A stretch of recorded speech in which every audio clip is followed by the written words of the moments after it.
नमस्कार, दिन भर की बड़ी खबरों में आपका स्वागत है। मैं हूं परवीन शेख। आज इस बुलेटिन में बात होगी बीजेपी और संघ को लेकर राहुल के खुलासे की, कोलेजियम पर कानून मंत्री के पत्र से मचे घमासान की, जानेंगे क्यों खतरे में पड़ गई सीएम बसवराज बोम्मई की कुर्सी, जेपी नड्डा पर क्यों बीजेपी ने जताया भरोसा। बात होगी इलाहाबाद हाईकोर्ट के केजरीवाल को राहत देने से इनकार की, राजस्थान चुनाव को लेकर कांग्रेस की तैयारियों की, और बुलेटिन के आखिर में बात होगी जोशीमठ पर आई बड़ी आफत की। लेकिन तमाम बड़ी खबरों से पहले एक नजर सुर्खियों पर। शिवसेना के असली दावेदार को लेकर आज भी खत्म नहीं हुआ सस्पेंस। चुनाव आयोग 20 जनवरी को करेगा सुनवाई। धनुष बाण को लेकर शिंदे गुट और उद्धव गुट में छिड़ी है जंग। सिर्फ एक वोट से चंडीगढ़ मेयर सीट जीती बीजेपी, कुल 29 वोट पड़े, बीजेपी को 15, आप के उम्मीदवार को मिले 14 वोट। मेघालय विधानसभा चुनाव से पहले ममता बनर्जी का बड़ा बयान, बोली मेघालय में बदलाव चाहते हैं लोग, 18 जनवरी को ममता करेंगी मेघालय का दौरा। बढ़त के साथ बंद हुआ शेयर बाजार, सेंसेक्स 563 अंकों की मजबूती के साथ 60,656 अंक पर हुआ बंद, निफ्टी 158 अंकों की तेजी के साथ 18,053 पर हुआ बंद। ये तो थी सुर्खियां और अब बात आज की सबसे बड़ी खबर की। आज पंजाब में भारत जोड़ो यात्रा का आखिरी दिन था। आज राहुल गांधी यात्रा के दौरान होशियारपुर में मीडिया से मिले, जहां उन्होंने पंजाब में यात्रा को मिली कामयाबी से लेकर बीजेपी और संघ पर जोरदार हमला बोला। तो वहीं वरुण गांधी को लेकर भी राहुल ने बड़ा बयान दिया। तो क्या कहा राहुल गांधी ने, देखते हैं इस रिपोर्ट में। देश को जोड़ने के संकल्प के साथ कांग्रेस ने कन्याकुमारी से भारत जोड़ो यात्रा की शुरुआत की थी। इस यात्रा के दौरान राहुल गांधी ने जहां एक तरफ जनता से अपना रिश्ता मजबूत किया और जनता के बीच जाकर उनकी परेशानियों को जाना, तो वहीं दूसरी तरफ राहुल मीडिया से भी मुखातिब हुए और उनके सवालों का मुखरता से जवाब दिया। उसी कड़ी में आज एक बार फिर राहुल गांधी ने पंजाब में अपनी यात्रा के आखिरी दिन प्रेस कॉन्फ्रेंस की और यात्रा के लक्ष्य को बताया। अपनी प्रेस कॉन्फ्रेंस के दौरान राहुल ने कई अहम मुद्दों पर बात की। होशियारपुर में राहुल गांधी ने देश में अमीरों और गरीबों के बीच बढ़ती खाई का मुद्दा उठाया। राहुल गांधी ने कहा, देश के 1% लोगों के पास देश की 40% संपत्ति है। उन्होंने कहा, देश में 21 लोगों के पास उतना धन है जितना 70 करोड़ लोगों के पास है। इसके साथ ही बीजेपी और आरएसएस पर निशाना साधते हुए राहुल ने कहा, भारत की सभी संस्थाओं को आरएसएस और बीजेपी कंट्रोल कर रही है। सभी संस्थाओं पर उनका दबाव है। चुनाव आयोग, नौकरशाही, न्यायपालिका पर उन्होंने कब्जा कर रखा है। जो पहले राजनीतिक लड़ाई होती थी वैसी लड़ाई नहीं है। अब लड़ाई भारत की संस्थाओं और विपक्ष के बीच है। इतना ही नहीं, वरुण गांधी को लेकर राहुल ने कहा कि मेरी विचारधारा उनसे नहीं मिलती है। मैं आरएसएस के दफ्तर में नहीं जा सकता, चाहे मेरा गला काट दिया जाए। वरुण से मिल सकता हूं, गले लगा सकता हूं, लेकिन उनकी विचारधारा नहीं अपना सकता। इसके अलावा राहुल गांधी ने यात्रा के दौरान चलते हुए अपनी जान गंवाने वाले भारत यात्रियों को याद किया और भावुक हुए। साथ ही देश में किसानों की दुर्दशा पर भी राहुल ने चिंता जाहिर की। राहुल ने कहा, किसान ऐश्वर्या शाहरुख से ज्यादा महत्वपूर्ण है। ये राहुल गांधी का बड़प्पन है कि उन्होंने वरुण को गले लगाने की बात कही, लेकिन संघ की विचारधारा को नकार दिया। इधर जजों की नियुक्ति को लेकर मोदी सरकार और सुप्रीम कोर्ट आमने सामने है। विपक्ष का साफ कहना है कि सरकार के हस्तक्षेप से न्यायपालिका को खतरा है, तो दूसरी ओर कानून मंत्री का दावा है कि जो दावे किए जा रहे हैं उनमें कोई दम नहीं है। कानून मंत्री किरण रिजिजू ने कोलेजियम सिस्टम को लेकर सीजेआई डीवाई चंद्रचूड़ सिंह को पत्र लिखा है, लेकिन ये पत्र सवालों में आ गया है।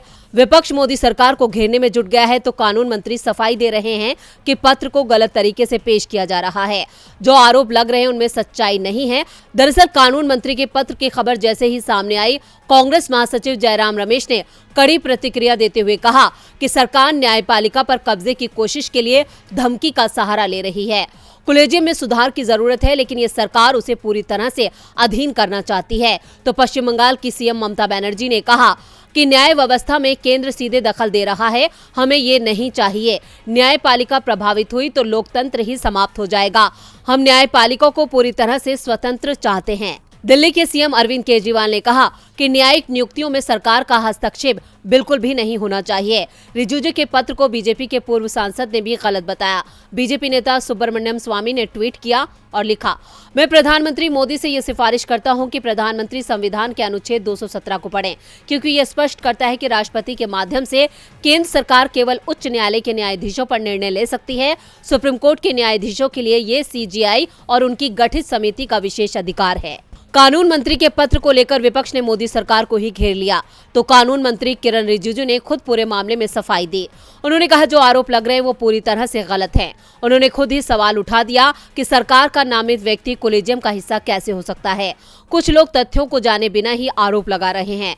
सुप्रीम कोर्ट की संविधान पीठ ने खुद मेमोरेंडम ऑफ प्रोसीजर के पुनर्गठन के लिए कहा था और इसे लेकर पहले जो पत्र लिखे गए हैं उसी कड़ी में उन्होंने पत्र लिखा है। उन्होंने कहा कि सर्च सह मूल्यांकन समिति की परिकल्पना योग्य उम्मीदवार की पैनल की तैयारी के लिए की गई है जिससे कोलेजियम नाम निकाल सके।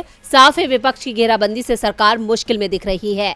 कोलेजियम पर छिड़ा ये विवाद फिलहाल थमता नजर नहीं आ रहा है। विवाद कर्नाटक बीजेपी में भी थमता नहीं दिख रहा है। कर्नाटक के सीएम बसवराज बोम्मई की कुर्सी मुश्किल में दिख रही है।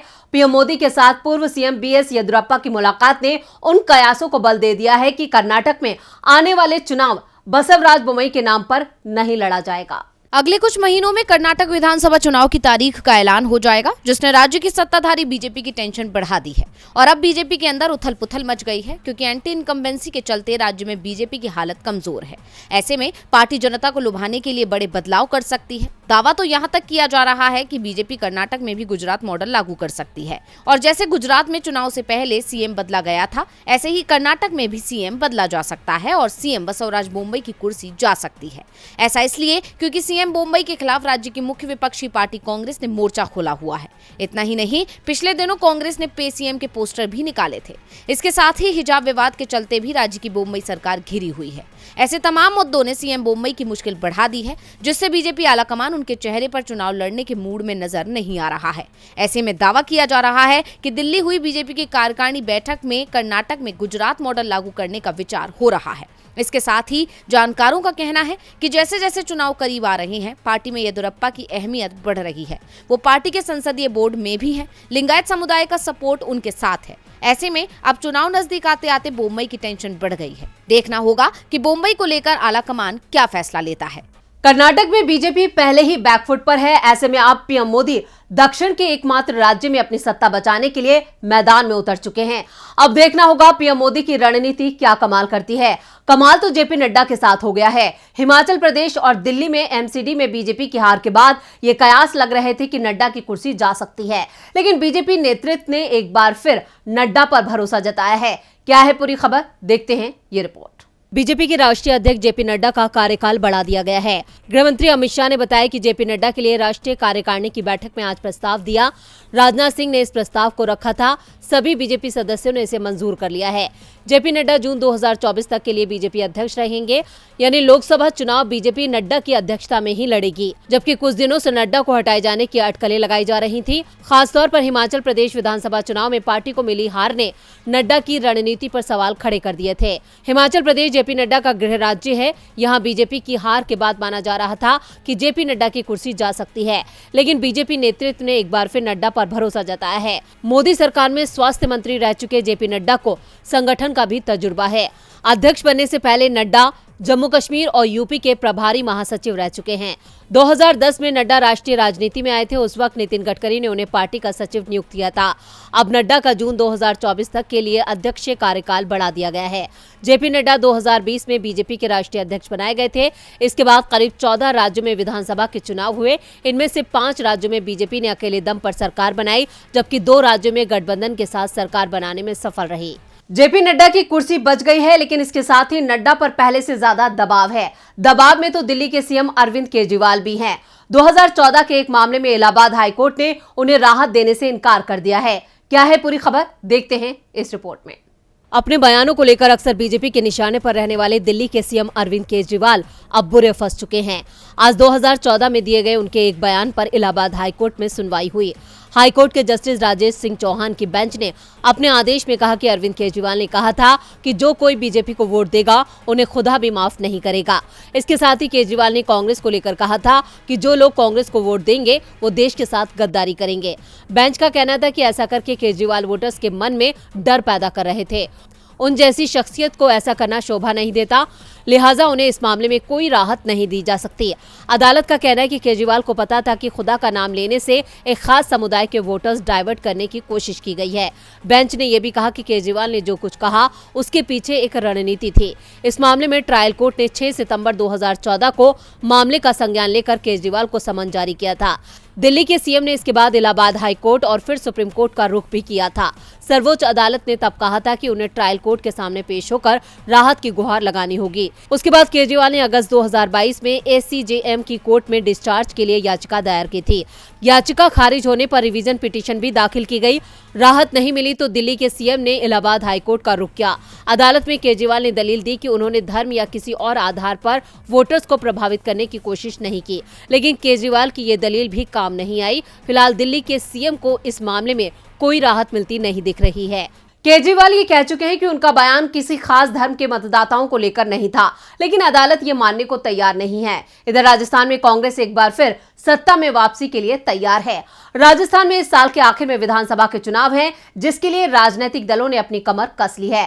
कांग्रेस भी अपना किला बचाने के लिए पूरा जोर लगा रही है। इसी के तहत सीएम गहलोत लगातार ऐसी रणनीति तैयार कर रहे हैं जिससे बीजेपी को सेंधमारी से रोका जा सके। देश में इस साल 9 राज्यों में विधानसभा के चुनाव होने वाले हैं, उसमें राजस्थान भी शामिल है, जिसे जीतने के लिए बीजेपी से लेकर कांग्रेस तक एड़ी चोटी का जोर लगा रहे हैं। लेकिन कांग्रेस के किले में बीजेपी के लिए कमल खिलाना बेहद मुश्किल होगा, क्योंकि सीएम गहलोत इस बार न केवल कार्यकर्ताओं को मजबूत कर रहे हैं बल्कि जनता के दिल में उतरने की भी कोशिश कर रहे हैं।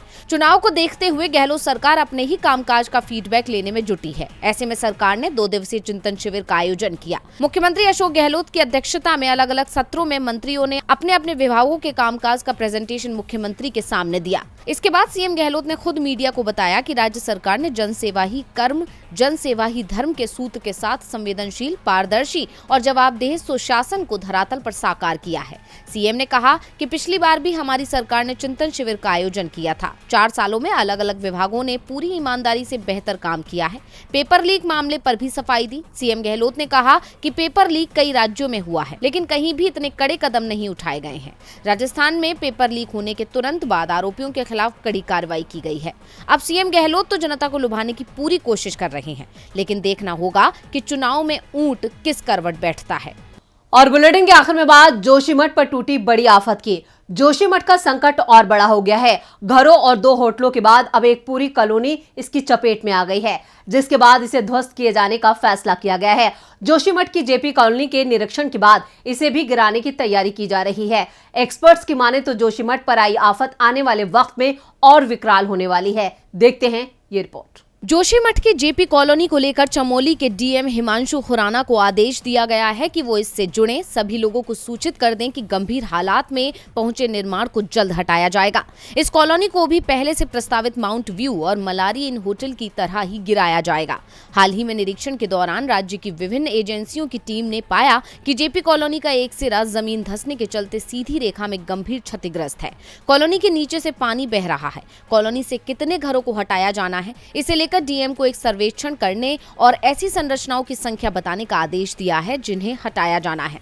इनमें क्षतिग्रस्त घरों और पुलियों का जल्द से जल्द वैज्ञानिक तरीके से गिराया जाएगा। इस बीच जोशीमठ में दरार वाले घरों की संख्या बढ़कर 849 हो गई है। 165 घरों को असुरक्षित चिन्हित किया गया है। डीएम की माने तो नए घरों में दरारें नहीं देखी गई हैं। पुरानी जो दरारें थीं उनमें 1 से 2 मिलीमीटर का और इजाफा हो गया है। दरार वाले घरों की बढ़ती संख्या पर उन्होंने कहा कि सर्वे का काम जारी है। इस दौरान जिन घरों में दरार दिखती है उन्हें दर्ज किया जाता है। इसका मतलब ये नहीं है कि ये नई दरारें हैं। 11 जनवरी को सीएम पुष्कर सिंह धामी ने जोशीमठ का दौरा किया था और प्रभावित परिवारों से मुलाकात की थी। उस वक्त सीएम ने लोगों को आश्वासन दिया था कि जब तक जरूरी ना हो कस्बे में घरों को नहीं तोड़ा जाएगा। इस बीच हैदराबाद के राष्ट्रीय भूभौतिकी अनुसंधान संस्थान और केंद्रीय भवन अनुसंधान संस्थान रुड़की के विशेषज्ञों की टीम 16 जनवरी को रुड़की पहुंच गई। टीम ने जोशीमठ का गहन भूभौतिकीय सर्वेक्षण शुरू किया है, जिसमें घरों में दरारों की समस्या को ठीक करने और पानी के स्रोत का पता लगाने की कोशिश की जा रही है। तो आज इस बुलेटिन में बस इतना ही। देखते रहिए डीबी लाइव। नमस्कार।